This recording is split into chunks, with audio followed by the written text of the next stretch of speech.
Hello and welcome along to Talking Dogs on Monday. It's Barry Drake in the hot seat here today, called in from the substitutes bench, and I've got two great guests here. Firstly, just a quick hello to the Exile Dub, Tommy Lyons, who's with us. Morning, Barry.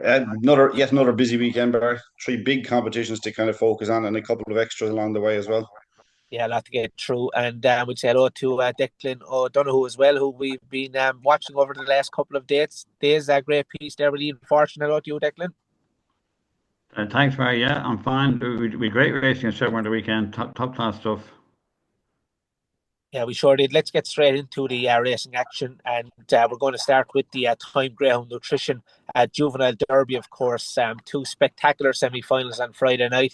We'll start with the opening semi-final, of course, and this was all about the Graham Holland trained Roar Pest. We'll stay with you, Declan. 28:07 on the clock. It really was a performance of the very highest order.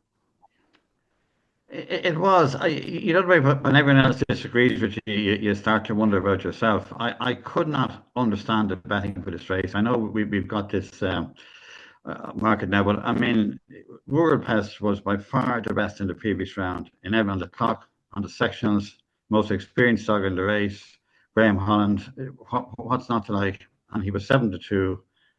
And Ballymac Stud, who on the evidence of the previous round was very badly drawn and won. He was even money, and unfortunately, he actually ran off the first bend. You know what I mean? So I couldn't. I understand he's only had 4 or 5 races. It's very hard to work out the seeding of these dogs, and when they're in a competition, you can't change them, which is fair enough. But anyway, Rural Pest is an outstanding dog. He was very, very good. He's away. He's getting better all the time. Runs Shelbourne well, and very much the one to beat in the final. Yeah, without a doubt. We'll go over to you, Tommy Lyons, get your thoughts on it. I thought Troopy's Faithful, once again, I know you've spoke about that at length over the course of the last couple of weeks for young Daniel O'Reilly. Tommy, I thought this ran a big race in the feet. I'm going to run an absolute monster race, I'll be honest with you, Barry. But Declan's right in a way, particularly in competitions like this, where they're pups. Recent form is almost the most important because they can be struggling to find a way, or they can think things going along well, and then they find a little bit of adversity and just struggle to get back to form for a couple of runs and things like that. So, I mean, Montana Shad was the same, getting knocked out. Ballymac still missing a kick, showing early pace, getting knocked out. You know, a lot of the stuff was predictable enough. Let's be honest about it. I'm surprised I didn't even look at the SPs, and be quite honest about it, until Declan mentioned that the 7-2 Road Pest seemed huge. Um, is it the most likely winner of the final? You'd say on the clock, yes, but gee, Droopy's Faithful was good. I mean, she didn't get the clearest of runs either, and actually had to really battle to get into second place. You might say in the last, 50 yards, she didn't find a little bit extra, but I would say that she's after working that hard to get there, that it just might have left his mark. I certainly don't think the 28:07 is a problem to Droopy Faithful. The clock isn't the issue. It's just turning a little bit closer. That might come with experience too. I mean, the winner did nothing wrong. I mean, Declan said we got the preview the week before. We got a replay the other night, and it's probably I'm not sure. I'll check it in a minute, but I'm not sure what the prices are for the final. I can only suspect that it is favoured. But Droopy Faithful is a real player now, a real player. Yeah, brilliant run in the feet as well. Back in third, of course, we had a unanimous Leo for the Pat Buckley. Ken, let's move on to the second semi-final. We'll stay with you this time, Tommy. Ballymac Tibet, clock 28:47 at the clock, but value for more. I thought it drove a fantastic opening corner, winning here for Liam Dowling. Yeah, if Ballymac Tibet is able to lead you, you're not going to beat it. You're just not. And is this a sign of a consistent and improved kind of display? It's breaking better in the last while and getting to the bend. It broke probably as well as it can. It had to drive a corner, as you say. The solo and go, was it? It was in two, showing who's a big early pacer. I was actually thinking that solo and go might improve enough to be a big player in the final, hoping that it might qualify the other night because it has the early pace, maybe not the stamina yet. But Ballymac Tibet like flew the traps, absolutely. And you know the way sometimes you watch dogs coming out of traps and you go, well, that dog just timed it right. It was lucky tonight. Ballymac Tibet looked like he was doing it exactly the way you'd want any greyhound to do it. Not just timing, but watching it and being able to break quickly. He looks like he's an improving dog. You know what? Even though the clock was 40 spots behind the other semi-final, I came away thinking Ballymac to bet is a player in the Derby. I know there's not much of a break between this competition and the Derby itself, but we're looking for something in this that might emerge as a Derby player.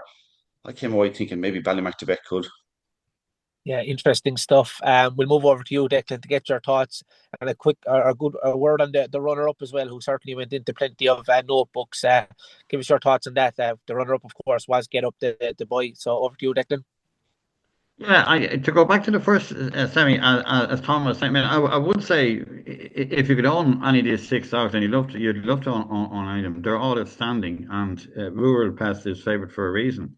But I would say going forward, Droopy's Faithful is probably the most exciting prospect. I mean, I think she only had 4 races or something. I'm not sure she's a 5-5 runner. That's the in dealing with this competition, which is it probably makes her performance all the more meritorious. Second semi, yeah, Ballymac to bet. He's the experienced dog, and experience counts for an awful lot here. And the 2 semi-final winners have a huge edge in experience in the final, and they're well drawn in 5 and 6. The other 4 are all outstanding. Get Up the Boy did incredible stuff. He was clattered at the bend, and for one so young and inexperienced to run as well as and to get right back into it. But both semi-final winners. Funny enough, at the start, for some reason, I thought Ballymac to bet was the best of Liam Dowling's under all the circumstances, allowing for experience and all the rest of it. And he was about 12-1 or something at the time, which was, of course, I didn't back it. There you go, story of my life. But I would think the final is between the 2 strong, experienced ones on the outside, who are both perfectly drawn. But you would think Rural Pest, if it keeps breaking the way it's breaking, it won't be the kind of clock that it's doing from the front, and it stays on well. Like Rural Pest stays as well. So if he hits the lid, if he doesn't, it's anyone's final. It really is, because they're all good stairs. They're all good at running on. They can all come from behind you, but on the last 2 rounds, you'd have to think the Rural Pest is a worthy favourite. Yeah, Declan O'Donoghue going for Roar Pest there in the final on Friday night. Tommy, give your predictions of the feature final. I think the draw favours just about for me would favour Ballymac to bet. He's a sole wide, middle seed. Rural Pest a sole wide seed. Droopy's Faithful. It's an okay draw in 4. The problem, of course, being the Two-Maker King did a 2:11 the other night, did a 2:05 the previous week. Unanimous Leo can go up well. Get Up the Boy, who's still a maiden, but only a 5-race maiden. Hasn't learned how to trap yet, and to me is obviously a very smart sort. Was that sold as a pup, Barry? I think it's formerly Ballycown, or did a race Which the one was that? Ballycown. The Get Up the Boy was a Ballycown Milo, I think, is it? Yeah, it must have been. I'm not sure. Obviously, the Ballycound is Dean Harper's breed. So Harper, yeah. yeah, interesting. Yeah, it certainly ran I just see. a There was an exceptionally good trial in Curreen, like for a sprint trial prior to racing, and it's a January 24. Like it's exceptionally young. The pace and determination showed. Looked like it would turn in a corner again. You wouldn't in terms of showing off its ability. Didn't obviously break. I can't hasn't shown that ability just yet. But if it could find a bit of early pace, fair animal. It's just that. I mean, you're talking about high, really, really high quality company, and to be able to do what it did, of course, you want to see it getting across the line in front for a race. It's 5. I think it's a 5 or 6-0 now at this stage. I don't really mind that, because it the other night just seemed like it's just beginning to click with it. Probably not going to win a final unless there was a bit of trouble, just because it might need a little bit more experience. But I like Ballymac to bet. I just love the way it broke. Rural Pest might have too much early pace for, but if Ballymac to bet can clear the rest of them, take a fair dog to hold it, even despite the fact that it has 40 spots to final and semi-final form. So it's tight. Rural Pest is a deserving favourite. The only thing I would say on the price is, just had a quick look, 7-4 the bottoms and 9-4 the Ballymac to bet. I don't think they're unreasonable prices. I mean, like on recent form, you'd say it's a match, and if you think it's a match and you're getting 7-4 and 9-4, you will. Well, some people will back both, but like you can get a bit of value on one of them, whichever one you like most.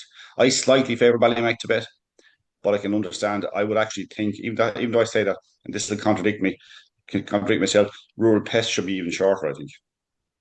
Yeah, we're always, I suppose, looking for young superstars to come through. Obviously, we're coming into an exciting time now with a couple of weeks to go to the Boyle Sports Irish Greyhound Derby. I think we've got plenty of exciting talent among these finalists on Friday night, Tommy. I think we have, and I think it might. look, it might come too soon for them. But I guess they did say the Ballymac Tibet, could turn Rural Pest could turn into a derby. They're all kind of that ability. I just would be obviously be concerned that a lot of hard races followed by a short break, followed by a lot of hard races. If you want to get to a derby final, it's a big demand on a young, but no, they can do it. I mean, dogs that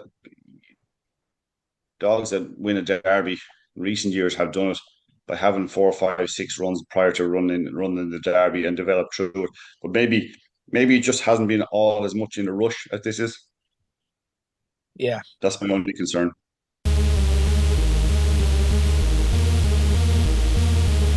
Good stuff. Yeah, we're looking forward to that feature final there on Friday night. Now let's switch down to Limerick at the weekend. Of course, it was the two semi-finals of the Callaway Pro-Am at Stud, Irish St. Leger. We're going to start with you, Declan. Of course, Clonbrine Treaty.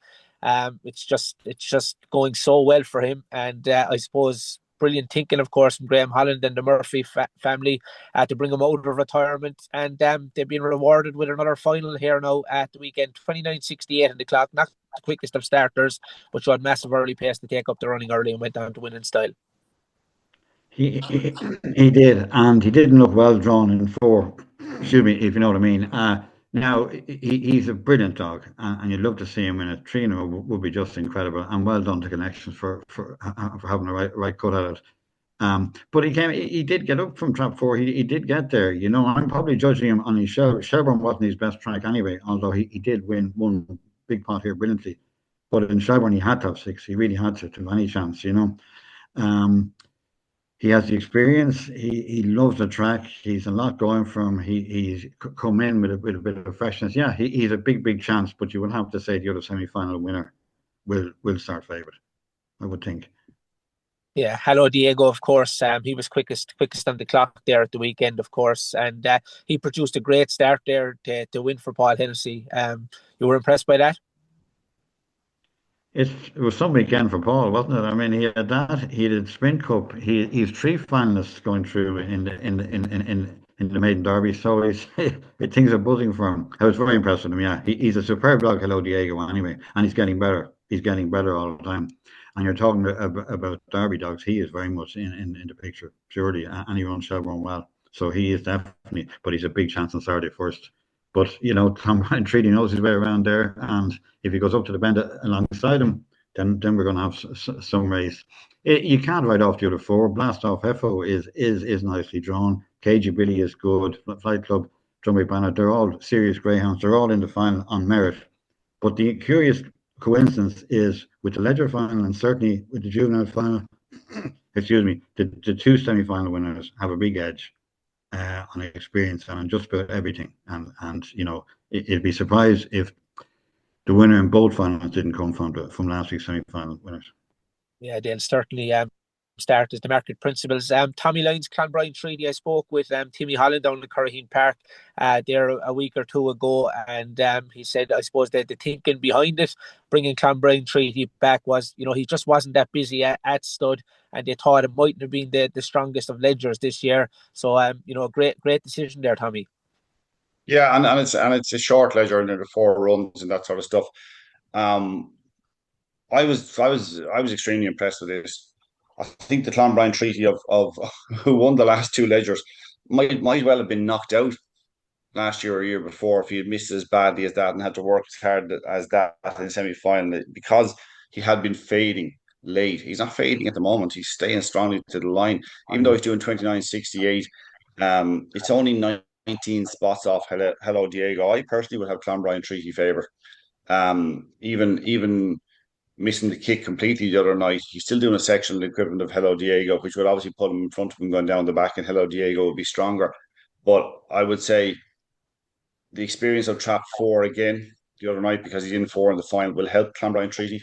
I think it'll stand to him, and I wouldn't be surprised if he took a length off his starting sectional again and was able to lead clear. He had to work exceptionally hard. He even had to track between greyhounds and the whole lot. I came away thinking like it's a huge effort. It's a huge effort. I'm a bit of a fan of Flight Club, the dog who finished second, but he can break, but doesn't get into the bend. Doesn't get racing into the bend. He kind of seems to lose lose a bit of ground against top dogs from the first bend to about the third bend, and then stays on again. He's a nice dog, but he's potentially could get in the way of Hello Diego, who's drawn 5, potentially, because he can break. He probably shouldn't, but he can. But I think Clonbrine Treaty, Hello Diego is a good breaker. And then the other night he was able to maintain his position. The previous night he wasn't able to maintain his position. He lost ground and went back 3 or 4 lengths. If that happens in a final, I don't think he'll pick up Clonbrine Treaty. This version of Clonbrine Treaty is as strong and as good as the best of Clonbrine Treaty in the past. I have no doubt about that. And the clock isn't a concern. Obviously, he did a big clock the previous night, the Clonbrine Treaty dog. So I would have him marginal favourite. I know I was chatting to some shrewd punters associated with Limerick track down in the Galway races last week. They got on to Hello Diego at 20-1 prior to the quarterfinals. Now they're in a lovely position, but and like I can't see him being out of the first 2 barring accidents, which we really hope doesn't happen. But I just slightly favour Clonbrine Treaty. I think he can. I think that just that experience the other night from Trap 4 will stand to him. Yeah, good stuff. Give us a line or two on Drumbeg Banner as well. I know you've been talking about Evan McAuliffe, a young trainer who's been doing so well over the course of the last couple of years. He won the 10,000 euros to the winner, Galway Oaks, with one of his greyhounds last year. So certainly no fluke about him getting a Leger finalist, Tommy. Definitely not. And Drumbeg Banner is a cracking dog. Tends to take a little step to his right in the first couple of yards. Only really out of boxes. Not so much a concerted thing in the first 25 yards. Right, he's only out of boxes, and then he runs an inside line. Has a nice touch of early pace. Needs to clear the blast off Heffo, and probably he'll have KG Billy, competing with him early. But Drumbeg Banner, even though he's 20-1 joint outsider of the party with KG Billy, he's not entirely out of it. I just think they would probably for an outsider to win this. I think Declan said it right, because it's funny. It doesn't always work this way, obviously, with form, because form can frustrate the life out of you. But I think the weekend, nearly every result, in the Sprint Cup and the two semi-finals here, I'd say every favourite won them, or every strongly fancied Greyhound won them. They're just the way it was. But Drumbeg Banner, look, most of the others, like the Flight Club, KG Billy, Drumbeg Banner, and Blast Off Heffo, um, they all need probably something to happen between Clonbrine Treaty and Hello Diego, because like Clonbrine Treaty, as I said, is at the top of his form. Hello Diego is improving, as Declan said, and probably needs to improve a little bit further if he's going to be a Derby dog. But potentially that's what he is. But just I'm not surprised to Evan McAuliffe having a dog in it. It's great. It's a great sign of a trainer when you don't have the best dog in the competition, but you get him to you find a way to get him to finals. That's a real sign of a good trainer. So that that I know, Declan knows, and people who are watching know that when he gets a top dog, he'll be able to produce the goods, not get overexcited by the fact that, hey, I've got a good one here. Oh, what should I do? Should I give him a bit extra work this week, or should I leave him behind? No, like, he's shown that he knows exactly how to treat the dog and how to get the very best out of the dog. He's getting every ounce out of that. No matter where you send that dog in the country, he's not going to produce any better than he is with Evan McAuliffe, and that's the best you can say about a trainer. Yeah, I think that's very, very well said there, Tommy. Back over to you, Declan. We have to give a word. It's going to be a big occasion, of course, in Limerick at the weekend. Blast Off Heffo for Philip Buckley, of course, who won it a couple of years ago, and also KG Billy, of course, owned and trained by Christopher Delaney, recent runner-up in the Tipperary Cup. And, both greyhounds contesting the final. It's going to be huge occasions for both kennels. Absolutely, and they're both they come from very knowledgeable kennels, and I mean, it's a final. It's dog racing. We've all been around long enough. Anything can happen, but you would think that the two semi-final winners just have an edge here. You would just think on what they're doing, on current form and experience, and the big time and everything else, they have an edge. But look, anything can happen. We've seen it so often, that run to the first bend, and then the first bend itself can be catastrophic at times, and they all have a chance. They all have that, and that applies to the juvenile final as well. Very, very definitely, with some very strong finishers in the juvenile final. But in both finals, I presume the favourites will be Rural Pest and Hello Diego. I would just favour those two. Good stuff. So Declan's going for Hello Diego, and Tommy's going for Clonbrine Treaty. Let's switch our attentions to the Bar One Racing Irish Sprint Cup at Dundalk. We'll start with you, Tommy. Lenny's Tank, of course, set the standard when winning in 2068 at the weekend. It was a phenomenal run, and as Declan pointed out as well earlier, it was a great, great weekend, of course, for trainer Paul Hennessy, who's building a strong, strong team at the moment. Over to you, Tommy. Yeah, he is. But the disappointment, Barry, that Lenny's Tank is out of the next round it's a real shame because his two runs behind Broadstrand Sid were exceptional. He did the exact same thing both times, showed the pace into the bend, came across a little bit of a bump, lost a bit of momentum, flew home, looked like a savage greyhound. And I'd say he was just relieved to line up the other night without Broadstrand Sid in the race, and he did what he should have done then. It was like his power up the straight and everything. It actually, I think I came away from Lenny Tank's run the other night having even more respect for Broadstrand Sid. And then we know Broadstrand Sid is the reigning champ, is the track record holder. But Lenny Tank is a serious greyhound, and I hope. And I was reading and talking dogs that it's nothing major. It's just a slight hold up that unfortunately keep him out of the semi-finals. But he is seriously fast, and I'd actually, do you know what? I would give a bit of credit, even though he'd beaten 5 1/4 lengths in second place. That was more likely from Sonia Ancora. There's a really fast dog that I think had just dipped below his form there. Not he's still reasonably likely raced. And I thought that was a really good run. But Lenny's Tank is an exceptional ground. It's a crying shame that he won't be in the next round. Yeah, it sure is. That's disappointing news. We go over to you now, Declan, and give us your thoughts on the 2080 odd winning performance of Droopy's Patriot for Robert Gleeson. That was a fine display, Declan. Yeah, sorry, excuse me. Well, I would say that Droopy's Patriot and Lenny's Tank. Take a point about Broadstrand Sid, of course, but Droopy's Patriot is a very, very fast hound. The 400, the circuit seems to suit him very well. He's a Robert Gleeson. He's in top hands. At this stage, with Lenny's out, he would look the one to beat. But we're talking 400-yard racing here. It's just, and these are the fastest dogs in the country taking each other on. So there's absolutely no margin for error. But he's a very good dog. Yeah, he sure is. Broadstrand Sid maintained his winning form as well at the weekend. Tommy went back slightly on the clock, of course, at 2091. But, this greyhound has delivered a number of spectacular performances around Dundalk. And he's still going to take a great deal of stopping over the course of the next couple of weeks. Yeah, and if you were to look for any little chink in his armor, I think Ian pointed out last week or maybe the week before that, I think it was last week, that he thought he didn't really fly the first bend. I think that's just the way he is. I don't think that's any sign of anything other than the fact that he's not an absolute rocket around that bend. For some reason, I don't know what it is. It's not making much difference from he's railing really tightly. He's giving away nothing. I mean, he had Stone Park Brown chase him the other night, a length down. Now forced to check slightly behind him again because Broadstrand isn't flying that bend. But I think he was holding him. Not only was he holding him, actually, I think he was powering onto the line. And Stone Park Brown is an exceptionally fast dog. But I'd say the two most impressive parts of Broadstrand Sid's race the other night, and they're the two most important parts in any sprint race. He got out of traps exceptionally well, and he ran the last 25 yards exceptionally well as well. So I mean that's you're winning and losing races there because he was able to position himself in front. He was able to force Stone Park Brown, who was showing savage pace into the bend, force him to check outside him, lose a nice bit of momentum.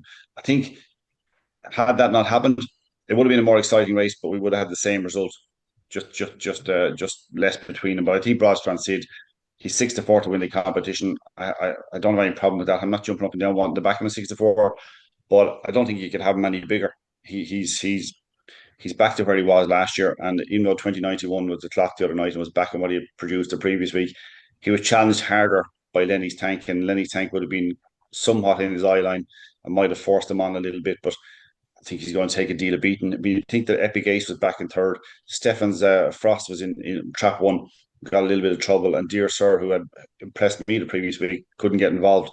I mean, that was that was as good as a final that heat the other night. Yeah, sure was. Droopy's Patriot, Declan touched on him, of course, trained by Robert Gleeson. Big form in the book. Were you impressed by him? Yeah, look, you can see where the problem might be down the line, that he got away out of traps well enough, but just it took him about 25 yards just to get to engage top stride.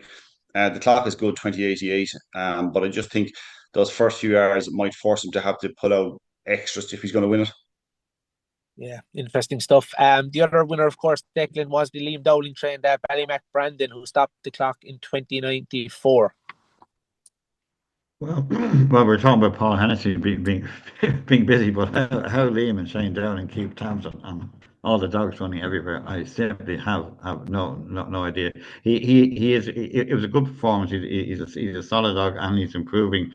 And I often think that 400 in Dundalk, it does take a bit of knowing. You see dogs with a few races there, they improve and they improve. But I would say you must take Broadsound into the Irish. Of course, you have to. The record is there, 6-4. Tommy says fair enough, but with Lenny's out of it, unfortunately, I would think Droopy's Patriot possibly is improving the one with a little bit extra, but you can never rule out a Liam Downing dog in anything, as we're learning at every track in the country and in the UK as well. It's some operation. They're outstanding. If you think they had actually 5 semi-finalists in the juvenile. Now things didn't work out for them on the night. That happens all kennels, but they still won the semi-finals. They were a very strong contender in the final. So quite frankly, any Ballymac dog turning up anywhere, I give it very special scrutiny. We've 2 great semi-finals to look forward to in the Bear One Racing Irish Spring Cup on Saturday night. It's going to be a great night at Dundalk. Well, do you know what, Barry? I'm just looking at the semi-finals. The first semi-final. I think it's the first semi-final. Maybe just check which heat it is. It's the second semi-final. Stone Park Brown and Broadstrand Sid, they renew rivalry, but this time they switched the traps, more than switched the traps. Broadstrand Sid is out in 3. He was in 2 the other night. Stone Park Brown's in 3. He's now in 1. Booth Burgess in between them, and Epic Ace is out in 4. Dog who just couldn't get involved behind him, but has the pace to do so. And you got that the greatest gauge in Irish sprinting is Road Exile is out in 6. It's a terrific race. I still favour Broadstrand Sid. It'll just be interesting because Stone Park Brown was showing that pace into the bend the other night. And if I think what he has to do is he has to get inside Broadstrand Sid before the first bend, because Broadstrand Sid, if he gets a length on him early, will go across to the bend and keep that position and maybe force Stone Park Brown to check out wide. So it's a fascinating race. It's a terrific race. Just on Ballymac Brandon, actually, Liam Dowling's dog. I mean, he did a sub.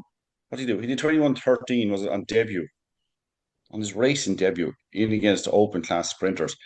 He went from a 7:05 section that night to 7:17 the second night when he was behind Stone Park Brown, and back to a 7:05, which suggests to me that he's going to be capable of sub 7 seconds. That's, if he's able to do that twice in his first 2 runs, 7:05, he's exceptionally fast. I'd respect him. But that heat has Droopy Patriot in 2, Sonia Ancora 3, and Ballymac Brandon in 4. That is red hot. Lenny Tank would have been in 6. Unfortunately, obviously, he's not in the race. And Southwind Wild is the widest. A lot of them middle seed out in 5. So, probably, I know Droopy Patriot has, is probably going to go off favourite there, but I do like Ballymac Brandon. In terms of going forward, then, of course, we'll be hoping to see some of these down in Cork for the Laurels, Tommy.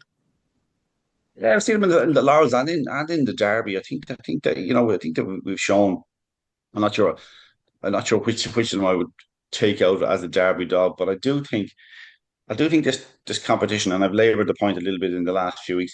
This competition has, it's always been very good, but it's gone to new levels recently, and these are like this competition, this renewal of it has been exceptional from round 1. Absolutely, I mean, ridiculously top drawer. I'm not saying that just to hype up the competition because at semi-final stage, nothing like it. You said already that Timmy Holland said that it didn't look the strongest Leger, and that's fair. I'd agree with that. It doesn't look the strongest Leger. This looks the strongest Bar One sprint. This is exceptional racing. I've actually, 400 yards as well. It's not just punch and go and that's it. It's all over. Like it's 400 yards is 2 good straights, and makes it into proper racing, exciting racing where you can make a little bit of a mistake and still win or whatever. Not much, but a little bit. I think these are exceptional greyhounds. They could be Laurel's dogs. Hopefully we get a good bunch of them, a big bunch of them coming to the Laurels, because they are, like, if you're getting 400 yards, and some of them are staying, like Lenny's Tank. Hopefully he'll be back, because he was showing, like, he was at his strongest at the end of the races.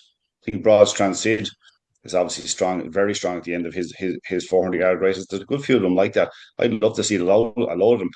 Louis Patriot has 28-21 done in Tralee for 5.25. Wouldn't he be a perfect dog for coming down to Curraheen Park as well? Like there's loads of them, Barry. So I think I don't know what's happened, but it's a better competition than it's ever been in my mind, by streets, and it's one we should keep in mind and refer back to the form regularly when we're looking for winners over 5.25. Yeah, brilliant stuff. We'll be back to you shortly. A couple of races that we need to talk about down in Cork at the weekend, but we're going to switch our attentions to Shelbourne Park once again at the weekend. Declan, of course, no doubt you were busy on duty, and we'll start with the Shelbourne maiden competition, of course, with €10,000 to the winner, with two fantastic winners, with Cork success, of course, in the opening semi-final. Shanahy Boomer has been in tremendous form in recent times for Cork trainer Kieran Lynch, and he delivered a career best performance to win in 29.43, but he was closely followed by a Paul Hennessy trained pair. It really was a fantastic contest, Declan. It was the first semi-final. Shanahy Boomer was gone. Like we didn't know. He's very good form in Curraheen. He had one race in Shelbourne earlier in the season, but as you say, he's brought it to a different level now. And he's at 22, 23 races, so he is nearing the peak now. And like he's 3:35 section. That is Derby form. Don't mind maiden Derby. That's serious Derby form. 3:35. He probably has to do that again in the final. That's the level that we're talking about here. But he's doing everything right. He flew out, and all traps come alive to him. It won't worry him. I think he's in form to final. It doesn't matter where he's drawn. He is the best. He's the best. Like, on what we've seen, yeah, he's 4 in the final. What we've seen so far, he's the best. But he will have to lead. Now, in that heat, Lenny's Dream was always second. He's a very, very good dog. Of the two Lennys over this trip, he'd be the one possibly most likely to win. Lenny's Madge is outstanding, but you wouldn't be a 5.25, although it has a 6 in the final, which will suit. But you would say Shanahy Boomer is very, very good. The other semi-final, actually, the 6 broke well. Razzle Dazzle broke well. But Colours of Green, who is lightly raced and improving at a rapid speed of knots, he went up. He was actually 64 for a reason. He's a very, very good dog. He got around the bend just ahead.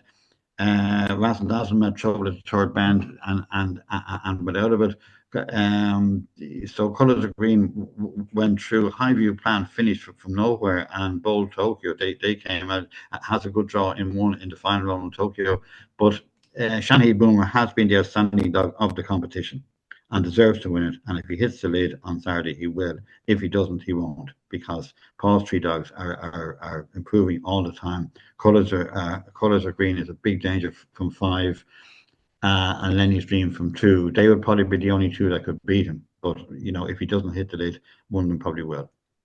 Yeah, very good. It's going to be an exciting final. No doubt there'll be a big crowd heading up to Shelbourne from Cork there at the weekend. So, yeah, looking forward to that. We also have to give a mention to Groucho's Hoffa, who's an improving sort. Made a 3 in the bounce at the weekend, Declan, when winning the Derby Start Soon competition there. €3,500 pot, 29.61 on the clock. Nice run.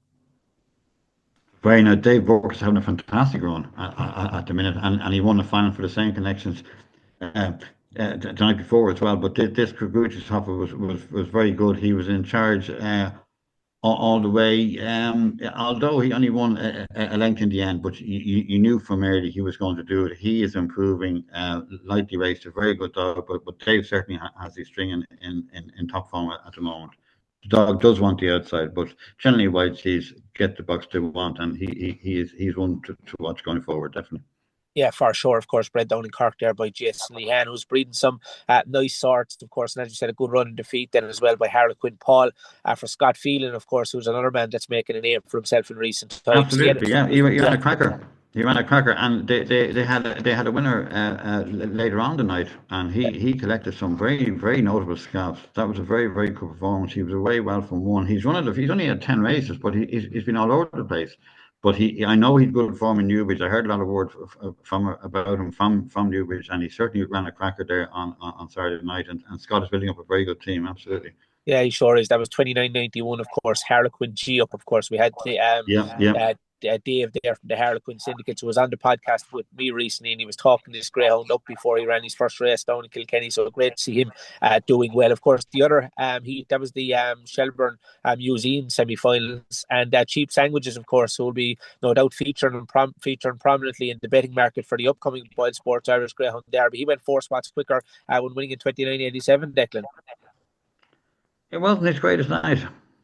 I'll be honest with you, he was actually last away, and did make the corner in front. He's tremendous pace. We know he's an outstanding greyhound. We saw it on talk. He was second in the Derby last year. He ran well in the English Derby. He's got it all. He was a standout entry there, but he actually missed the kick, possibly helped by the inside, very crowded on the inside. There was no dog really emerging from the inside, and he just put the burners on the outside, just got to the bend. Of course, once he was in front, that was game, set, and match. But he's a very, I'd expect huge improvement from next Saturday. It's just his first time back in Shelbourne, and the silent hair there, a lot of him missed the kick first time back. And he's an outstanding dog, and he will be a big player in the Derby. Of course he will. Yeah, he sure will. Finally, in terms of Shelbourne at the weekend, am I correct in saying Bacchus Diamond had a trial? Bacchus Diamond had a trial. Yeah, I didn't say it. I don't think it was his best trial by any means, but that's all right. That's all right. He did it. He did an incredible spin trial in Cork before that. He's a brilliant dog, and he's been rested now again. So, look, the Derby's still a few weeks away. Let's enjoy what we have in the meantime first. But there's no question. I imagine he will be favoured for the Derby once it kicks off. I suppose it's a good job he didn't do a trial like he did in Cork, because if he did, he'd probably be unbackable for the Derby. That's right, but the sad thing was the very good English dog that ran in Dundalk. He did a trial again. I didn't see it, but apparently there's a bit doubtful now whether he can make the Derby. That's very sad to hear. He's a very, very good dog. Wiki Ned, is it? The dog? Wiki Ned, yeah. That's what can you do? Exactly. It always seems to be the good dogs that get injured, but what can you do with it? It's just part of the game. Yeah, that's exactly it. Look, Tommy, we'll go over to you before we wrap it up. The A1 Casco Derby's got a €6,000 pot down in Cork. Of course, Kieran Lynch, of course, enjoyed a great double on Saturday night. But the standard was set by Bush Park Rodney, trained by Graham Holland, and this greyhound broke the magical 28-second barrier on Saturday night, 27.98 on the clock. Big run. Yeah, big run, but clearly the track was incredibly fast, because I'd argue if you swap the boxes or swap the positions in the race, that Priceless Romeo would have smashed 28 seconds too. I mean, it was actually, for a race that was won in 27.98, it was a great race. When you look at those clocks, you expect the distance to be probably 4 or 5, like 6 lengths, and it was actually a length, and even possibly should have been less. Priceless Romeo was trying to get by, and there was about a half a length between them for most of the race. And I was watching it, Barry, and there was points in the race where I was thinking, now Priceless Romeo, this is where, because the fast time, this is where you're just going to fade away. You're going to move back, and the winner's going to kick on. Never happened. There's a length between them at the line. That's just down to Priceless Romeo was trying to run the same line as the winner was. So I mean, there were two incredible runs, really, because both of them should have broken 28 seconds, and probably broken quite comfortably. Just I don't know. Looking to the next round, Barry, in terms of quite how I read it. I mean, Desert Flower, 28.46, coming from off the pace, having to kind of bob and weave and make a line for itself. You know what I mean? Having been back in maybe third or fourth place early. That's a fair run as well. And then you had Sirius Alpha.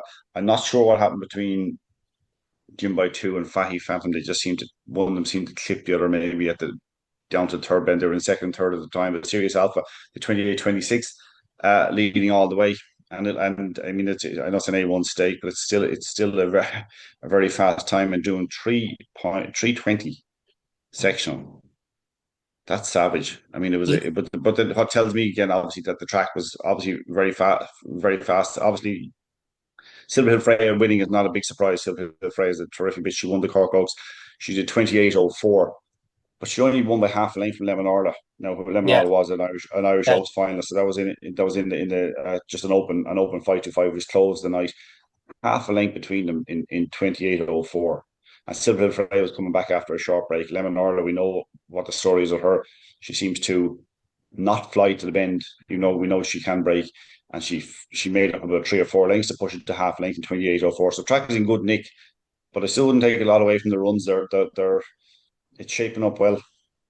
Yeah, look, that was an unbelievable race there. The last race, Silver Hill It was, Freya yeah. absolutely exploded from trap 6, and I thought Lemon Orla was close enough coming to the final corner. But if you watch it back against Silver Hill Freya, she just came off the bend, and Trap Number 1 just had to check up ever so slightly. But yeah, what a fantastic contest! And I suppose just in terms of Serious Alpha, he's owned by a syndicate down there in East Cork. He really has been climbing the ranks over the course of the last couple of months. 17-28 winning sprint as well, so he's a real exciting greyhound.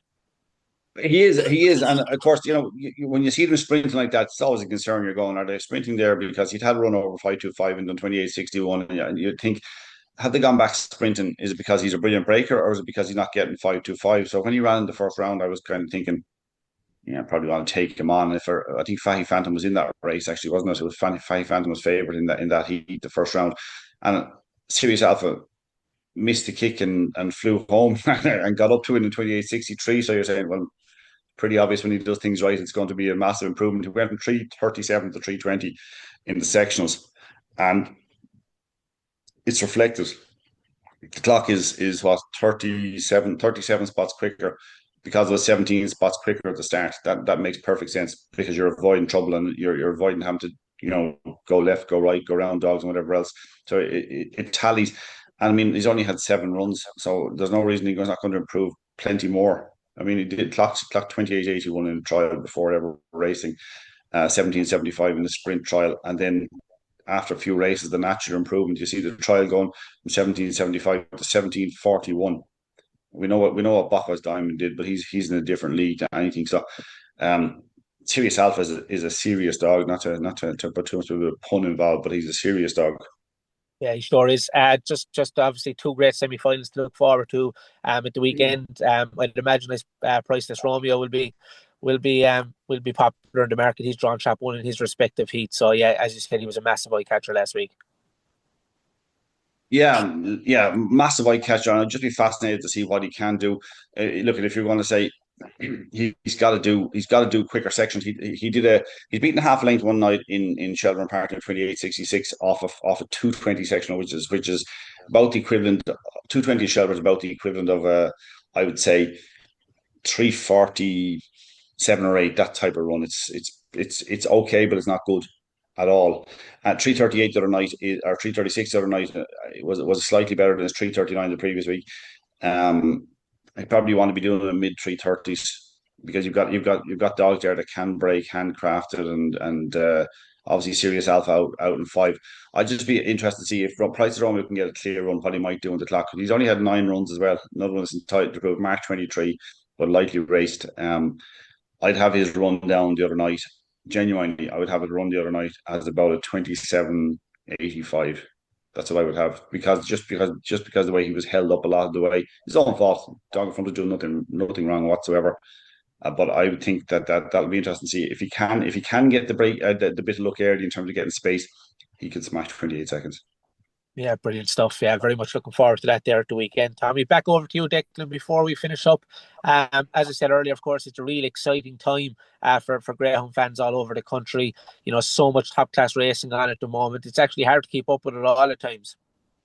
It is, but it is mid-season, and I keep saying that the standard of greyhounds racing in this country at the moment, in my book, has never been better. It's outstanding, and even the backup races on some of these nights, it's just fantastic stuff that we're watching. And the Derby is actually 2 weeks away now, isn't it? 2 weeks next Saturday. Yeah. So that's things are hunting up nicely. Interesting what Tommy was saying. Whether the sprint dogs could make the Derby, 1 or 2 of them will, I'm sure. But the Laurels is a very obvious alternative as well. There'll be tremendous racing down there as well. But it's a very, very exciting time, definitely. And of course, look, you had a wonderful chat with Ian Fortune there recently. I touched on it earlier. It was a fantastic watch. Some great information given out of, all the different things, how ground race maybe has changed, how the press has changed and stuff like that. So that's a must watch for anyone that missed it. I've got a good reaction to it. I was a bit nervous about it, to be honest with you, but Ian as ever was just superb. Yeah, it was very interesting. And of course, there's so much that you left out. There's only so much you can mention. There's only so much you can talk about, and things you thought you would mention you didn't. But then Ian brings you down roads, very interesting roads, and you talk about things you hadn't even thought about. So he's brilliant. It was very enjoyable, absolutely. Yeah. Yeah, it sure was. Well done. Tommy, finally, before we finish up, with so much great racing around the country, I suppose just urging everyone to make an attempt to head along to their local track and stuff like that, because the racing at the moment it's unbelievable. Yeah, well, Declan said the standard is insane. I mean, look at I go on about it because it is so good. But that bar one sprint from the very outset, like there weren't soft heats or what you say. There's a heat. I don't care who wins it because I'm not going to be worried about those greyhounds further down the line in this competition. It was a nice spread of the way to draw them, but that can only happen if there's a depth of quality. I wonder, maybe I'm completely wrong, but I wonder because I've talked about this quite a lot over the last few months that the Derby is about you can get out in front. Very few dogs can win a Derby from off the pace anymore because of the dogs that get out in front are staying it in fast tracks and they're doing insane times, bordering on they're breaking 29 seconds. I wonder because of that, are we trying to breed more speed into dogs again? And maybe that's why the depth of quality is there in the Sprint Cup, or is it just happen to be a spike at the moment because you have a sire who is just happens to be a very good speed influence or whatever. But it'd be interesting to see what the next maybe 2 or 3 years will probably take before we can really know whether it's a trend or it's in how people are breeding, or is it just a spike and then it's going to flatten out again to kind of a spread of greyhounds over different trips. But that's the best depth I've ever seen in a Sprint Cup, and I would love if you brought Barry, right. If you brought every single greyhound, if it was possible, right, from the first round of the Bar One Spring Cup down to Curraheen Park for the Laurels, you'd have the best Laurels you've ever had, depth wise. That's how good that Spring Cup is. Exactly. Look, that's about it. Great stuff. Tommy Lyons, thanks a million. And thanks a million, of course, as well to Declan O'Donoghue. So that's it for Talking Dogs on a Monday this week. Of course, as I said, I was called in from the substitutes bench. I think I was the third or fourth reserve, but I got in. I'll be back in my... Right. Always bring your reserve to the track, lads. Okay, top class, right. Yeah, so I'll be back in my usual spot on Thursday with the Talking Dogs on Thursday podcast. Until then, it's bye for now. This podcast was brought to you by Greyhound Racing Ireland.